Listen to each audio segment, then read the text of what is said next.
Kita semua sering banget kan dengar bahkan hafal Pancasila. Tapi pernah nggak sih kita berhenti sejenak dan kepikiran gimana ya ceritanya ideologi ini bisa lahir? Nah, hari ini kita bakal mundur sedikit ke tahun 1945, masuk ke ruang sidang BPUPKI, di mana para pendiri bangsa kita berdebat, beradu gagasan demi melahirkan jiwa negara kita. Ini adalah cerita tentang visi, kompromi, dan lahirnya sebuah fondasi. Pertanyaan ini, gimana caranya Pancasila lahir? Ini nih yang jadi inti dari obrolan kita kali ini. Ini bukan sekedar proses yang kaku kayak di buku sejarah loh. Ini adalah pertarungan ide-ide besar yang menentukan mau jadi seperti apa negara yang namanya Indonesia. Yuk, kita mulai dari awal banget. Oke, cerita kita dimulai di tahun 1945. Coba bayangin situasinya. Jepang lagi di ujung tanduk, kalah di Perang Pasifik. Nah, buat cari dukungan rakyat Indonesia, mereka ngasih janji manis, kemerdekaan. Tapi janji ini bukan sekedar omong kosong, mereka beneran ngambil langkah nyata. Dan janji itu mulai diwujudkan. Bisa kita lihat nih di lini masanya, tanggal 1 Maret 1945, Jepang ngumumin pembentukan BPUPKI. Ini bukan komite biasa ya, ini adalah panggung yang disiapkan khusus untuk merancang masa depan sebuah bangsa. Jadi, siapa sih orang-orang di dalam BPUPKI ini? Badan ini dipimpin oleh Dr. Rajiman Wedyodiningrat dan isinya adalah para pemikir-pemikir terbaik dari seluruh Nusantara. Tugas mereka, wah ini berat banget. Mereka harus jawab satu pertanyaan paling mendasar. Negara Indonesia merdeka ini mau kita bangun di atas fondasi apa? Dan tibalah saatnya, sidang pertama BPUPKI dari 29 Mei sampai 1 Juni 1945. Coba deh kita bayangin suasana di dalam ruangan itu. Pasti tegang, penuh harapan, dan pastinya ada perdebatan intelektual yang seru banget. Semuanya demi satu tujuan, menemukan jiwa bangsa ini. Nah ini dia pertanyaan intinya, yang jadi pusat dari semua perdebatan di sesi pertama. Apa dasar filosofis negara kita? Beberapa tokoh besar bangsa pun maju satu persatu buat nawarin visi mereka, buat ngasih gambaran ideal tentang Indonesia nantinya. Setidaknya ada 3 pemikir utama yang maju dengan konsep mereka. Tanggal 29 Mei, ada Muhammad Yamin yang ngusulin dasar negara yang berakar kuat dari sejarah dan tradisi kita. 2 hari kemudian, tanggal 31 Mei, giliran Profesor Supomo yang menawarkan konsep negara integralistik, di mana negara dan warganya itu menyatu kayak keluarga. Dua-duanya gagasan yang kuat banget, tapi perdebatan masih alot. Momen puncaknya justru datang di hari terakhir sidang. Lalu, tanggal 1 Juni 1945, Insinyur Soekarno naik ke podium. Apa yang beliau sampaikan ini bukan cuma usulan ketiga loh. Ini adalah sebuah sintesis yang brilian. Sebuah upaya untuk merangkul semua ide yang udah ada dan menyatukannya jadi sesuatu yang benar-benar baru. Soekarno bilang, intinya bangsa ini butuh sebuah fondasi filosofis yang kokoh. Dan dalam pidatonya yang legendaris dan berapi-api inilah, beliau untuk pertama kalinya menguraikan 5 prinsip yang kemudian kita kenal sebagai jantung negara Indonesia. Soekarno di sini ngelakuin sesuatu yang jenius banget. Beliau nggak cuma ngasih daftar 5 prinsip, beliau memberinya sebuah nama yang singkat, kuat, dan gampang banget diingat, Pancasila. Dari kata panca yang artinya 5, dan sila yang artinya prinsip. Sebuah nama yang langsung ngena dan bertahan sampai sekarang. Tapi, pidato Soekarno itu baru permulaan. Gagasannya perlu dimatengin lagi, dirumuskan bareng-bareng. Makanya, dibentuklah Panitia 9 untuk mencari jalan tengah. Hasil kerja mereka adalah sebuah dokumen bersejarah yang kita kenal sebagai Piagam Jakarta. Nah, ini cikal bakalnya pembukaan UUD 1945, walaupun ada satu bagian kecil di dalamnya yang nanti bakal jadi perdebatan lagi demi menjaga persatuan bangsa. Oke, fondasi filosofisnya udah mulai kelihatan bentuknya. Tapi kerjaan belum selesai dong. Sekarang kita geser ke sidang kedua BPUPKI dari 10 sampai 16 Juli 1945. Fokusnya sekarang berubah. Dari yang tadinya kenapa, menjadi gimana. Gimana struktur negara ini akan dibangun secara nyata. Jadi kalau fondasinya udah ada, sekarang saatnya bangun arsitektur negaranya. Sidang kedua ini ngebahas hal-hal yang sangat konkret dan teknis. Bentuk UUD-nya mau kayak apa, kita mau jadi kerajaan atau republik, batas wilayah negara kita sampai mana. Ini adalah detail-detail krusial yang akan membentuk wujud negara kita secara hukum. Salah satu keputusan paling besar dan paling fundamental yang diambil di sidang ini adalah kesepakatan bahwa Indonesia akan berbentuk republik. Kerennya, keputusan ini diambil lewat voting loh, sebuah langkah demokrasi yang penting, bahkan sebelum negara kita resmi berdiri. Nah, dengan selesainya rancangan konstitusi, tugas BPUPKI pun selesai, misi mereka tuntas. Tapi perjuangan kan belum berakhir. Ibarat lari estafet, tongkatnya sekarang diserahkan ke komite baru untuk tahap selanjutnya yang lebih genting. Dan setelah ini, semua kejadian bergerak super cepat. Tanggal 7 Agustus, BPUPKI bubar, estafetnya dikasih ke PPKI.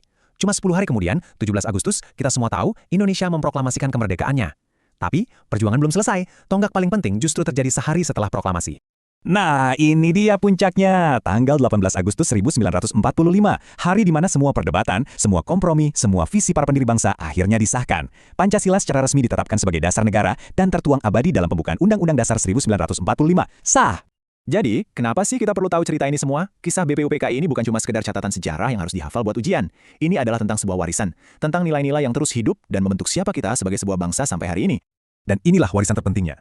Pancasila itu bukan ide satu orang saja. Ia itu ditempa dalam panasnya perdebatan, disatukan oleh kebijaksanaan untuk berkompromi. Pancasila itu adalah sebuah rumah bersama, yang sengaja dirancang untuk jadi tempat bernaung bagi kita semua yang sangat beragam ini. Para pendiri bangsa kita sudah menyelesaikan tugas mereka dengan luar biasa. Mereka sudah meletakkan fondasinya. Pertanyaan yang tersisa sekarang adalah untuk kita semua. Untuk setiap generasi, bagaimana cara kita menjaga dan menghidupkan warisan ini di zaman kita sekarang? Terima kasih sudah menyimak.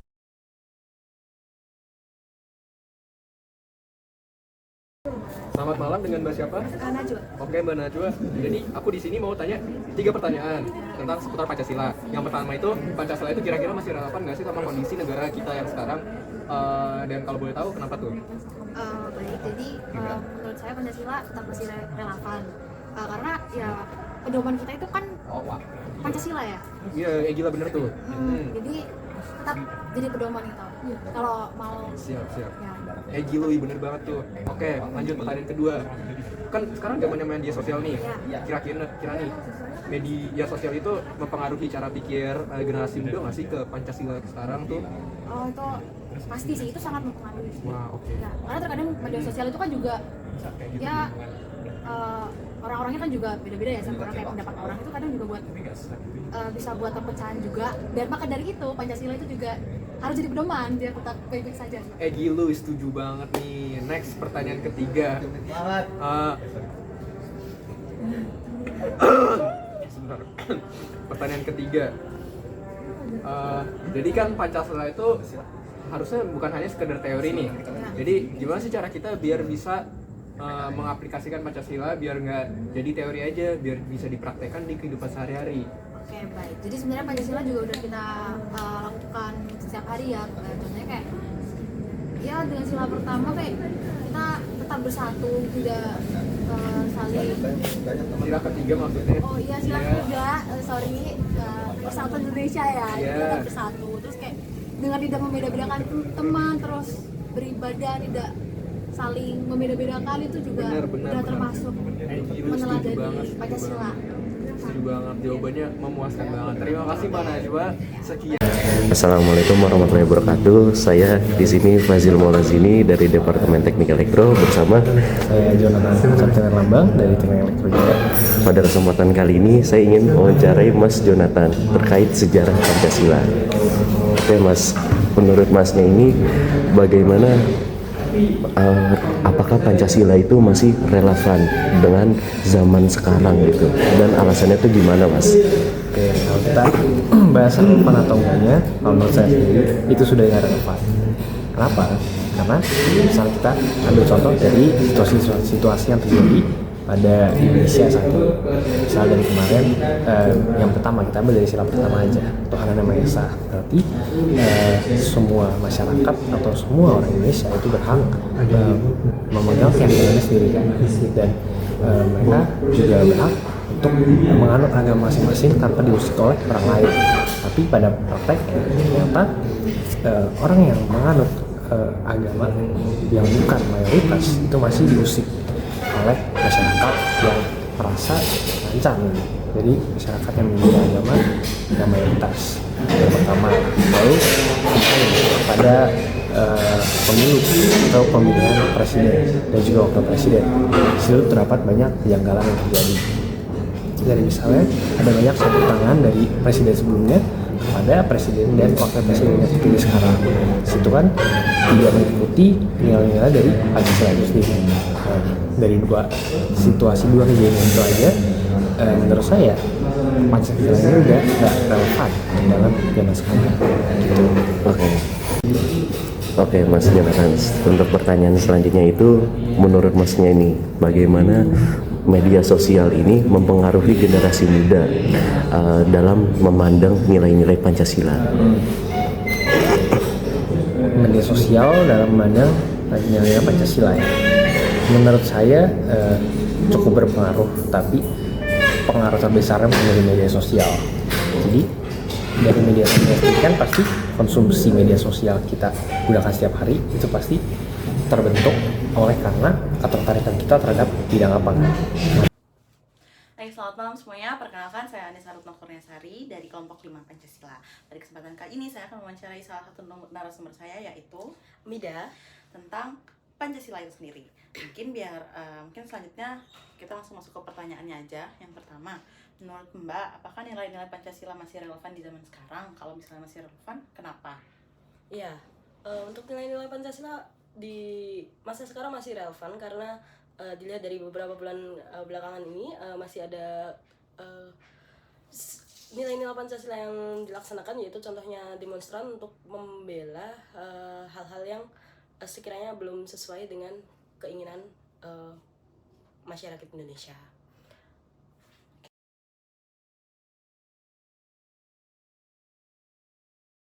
Oke, Assalamualaikum warahmatullahi wabarakatuh. Jadi di sini kami perwakilan dari kelompok 5 akan menganalisis secara terkait perumusan Pancasila. Next.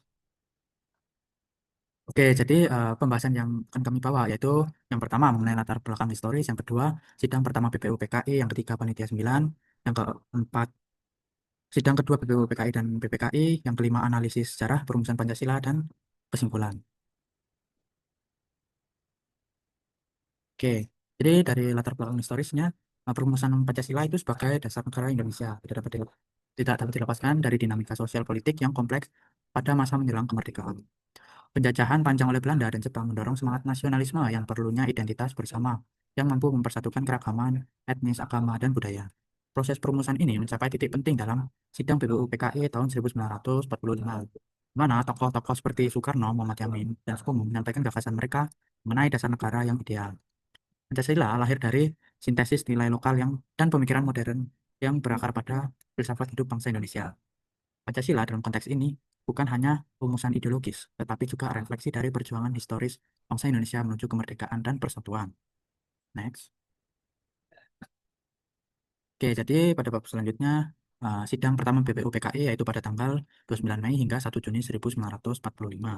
Pada 29 Mei, Muhammad Yamin mengusulkan 5 dasar negara dan Muhammad Yamin juga menyampaikan rancangan konstitusi sebagai pelengkap. Lalu pada tanggal 31 Mei, Profesor Dr. Sutomo menawarkan dasar negara berdasarkan konsep integralistik atau bisa dirinci sebagai persatuan kekeluargaan, keseimbangan lahir dan batin, musyawarah, dan keadilan sosial. Lalu pada 1 Juni 1945, Insinyur Soekarno mengumumkan istilah Pancasila secara eksplisit untuk pertama kalinya. 5 sila yang diajukan Insinyur Soekarno yaitu kebangsaan Indonesia, internasionalisme, mufakat, kesejahteraan sosial, ketuhanan yang berkebudayaan. Soekarno juga menawarkan bentuk ringkasnya sebagai Trisila atau Sisu Nasionalisme, Sisu Demokrasi, Ketuhanan, atau Eka Sila atau Gotong Royong. Oke, selanjutnya terdapat panitia 9, yaitu dilatar belakangi karena dibentuk setelah bidang BPU PKI yang pertama, yang belum mencapai kesepakatan final mengenai rumusan dasar negara, terutama setelah Insinyur Soekarno menyampaikan pidato tentang Pancasila. Untuk waktunya sendiri dibentuk dari panitia kecil pada tanggal 1 Juni 1945. Dilakukan kesepakatan pada tanggal 22 Juni 1945. Tugas utamanya sendiri yaitu Baik, selanjutnya yaitu mengenai analisis sejarah perumusan Pancasila. Jadi, sejarah perumusan Pancasila merupakan proses politik yang berliku dilandasi semangat musyawarah dan kompromi luhur para pendiri bangsa yang dimulai selama sidang BPKI pertama yaitu 29 hingga 1 Juni 1945, di mana dalam sidang ini tiga tokoh utama yaitu Muhammad Yamin, Supomo, dan Soekarno mengajukan konsep dasar negara. Puncaknya yaitu Soekarno pada 1 Juni 1945 mengukuhkan istilah Pancasila secara eksplisit yang kemudian menjadi nama resmi dasar negara. Perbedaan ideologi antara golongan nasionalis dan Islam yang muncul pada sidang mendorong pembentukan panitia 9, di mana panitia kecil ini berhasil menjembatani perbedaan melalui perumusan Piagam Jakarta pada 22 Juni 1945 yang memuat kompromi dengan pencantuman ketuhanan dengan kewajiban menjalankan syariat Islam bagi pemeluk-pemeluknya. Pancasila sama, namun demi menjaga keutuhan negara yang baru lahir, terutama setelah adanya perdebatan dari perwakilan Indonesia Timur, sehari setelah proklamasi kemerdekaan, PPKI pada 18 Agustus 1945 mengubah kalimat tersebut menjadi ketuhanan yang Maha Esa. Perubahan ini adalah manifestasi dari kompromi agung yang mengutamakan persatuan nasional dan secara resmi mengesahkan Pancasila sebagai dasar negara dan UUD 1945 sebagai konstitusi.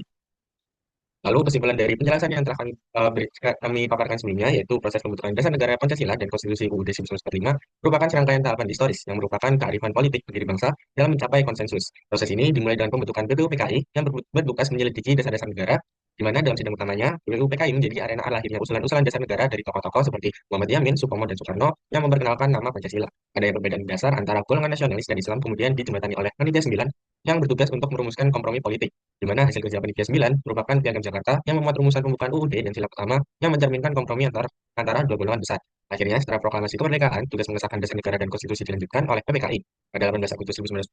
PPKI pada 18 Agustus 1945, di mana dalam sidang utamanya PPKI melakukan amandemen krusial pada sila pertama Piagam Jakarta demi kesatuan bangsa, mengubahnya menjadi ketuhanan yang Maha Esa, dan secara resmi mengesahkan UUD 1945 serta mengangkat presiden dan wakil presiden, di mana secara keseluruhan peran ketiga badan ini bersifat saling melengkapi, yaitu BPU PKI bertugas mengusulkan ide, Panitia 9 merumuskan kompromi, dan PPKI menetapkan serta mengesahkan fondasi negara. Baik, sekian dari kami yang bisa kami sampaikan. Mohon maaf bila ada kurang dan lebihnya. Terima kasih. Wassalamualaikum warahmatullahi wabarakatuh.